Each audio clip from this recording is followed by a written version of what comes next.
गडकरी को लेकर कांग्रेस के चौतरफा हमले के जवाब में बीजेपी ने वाड्रा पर सवाल उठाए हैं। बीजेपी ने पूछा है कि वाड्रा और डीएलएफ के सौदों की जांच क्यों नहीं हो रही।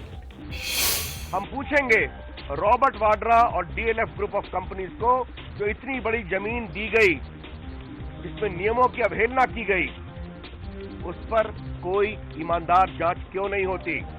दूसरों पर आरोप लगाने की जगह, दूसरों पर लांछन लगाने की जगह ये बेहतर रहेगा अगर भारतीय जनता पार्टी उन सारे सवालों का जवाब दे जो मीडिया ने पिछले 15 या 20 दिन में सार्वजनिक किए हैं। महाराष्ट्र में गन्ने की कीमत को लेकर शुरू हुआ बवाल थमने का नाम नहीं ले रहा। 2 दिन पहले शुरू हुआ हिंसक आंदोलन आज फिर से भड़क उठा। महाराष्ट्र में गन्ने की कीमत बढ़ाए जाने की मांग को लेकर किसानों का आंदोलन फिर भड़क गया है।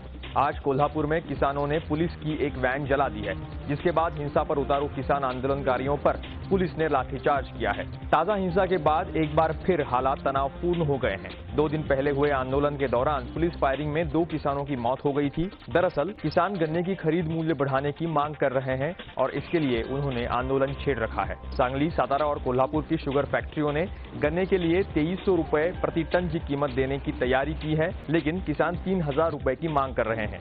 किसानों के इस आंदोलन का नेतृत्व लोकसभा सांसद और किसान नेता राजू शेट्टी कर रहे हैं।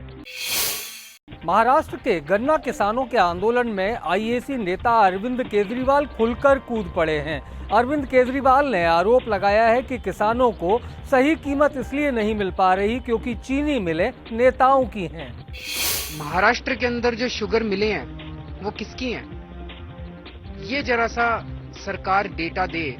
मौजूदा सरकार में कुछ मंत्री ऐसे हैं जिनकी शुगर मिले हैं, इसलिए सरकार गन्ने के किसानों को उनकी कीमत नहीं दे रही है। क्योंकि अगर गन्ने के किसानों को गन्ने की अच्छी कीमत मिल गई तो शुगर मिल वालों का प्रॉफिट कम हो जाएगा, इन मंत्रियों का प्रॉफिट कम हो जाएगा, इन पार्टी वालों का प्रॉफिट कम हो जाएगा। केजरीवाल के आरोपों पर जैसे ही किसी पार्टी की प्रतिक्रिया आती है, हम आपको दिखाएंगे। चीन में सत्ता की कमान नई पीढ़ी के नेताओं को सौंपने की प्रक्रिया शुरू हो गई है। राष्ट्रपति हू जिनताओ ने आज चीनी कम्युनिस्ट पार्टी के महासचिव का महत्वपूर्ण पद छोड़कर इस प्रक्रिया की शुरुआत की। हू जिनताओ पिछले 10 साल से इस पद पर बने हुए थे। चीनी कम्युनिस्ट पार्टी के महाधिवेशन में आज नए सेंट्रल कमेटी का चुनाव कर लिया गया। इसके साथ ही पार्टी के महासचिव के तौर पर हू जिनताओ का कार्यकाल खत्म हो गया। उम्मीद है कि चीन के मौजूदा उपराष्ट्रपति शी जिनपिंग को कल पार्टी का नया महासचिव घोषित कर दिया जाएगा, लेकिन जिनताओ अगले साल मार्च तक देश के राष्ट्रपति बने रहेंगे।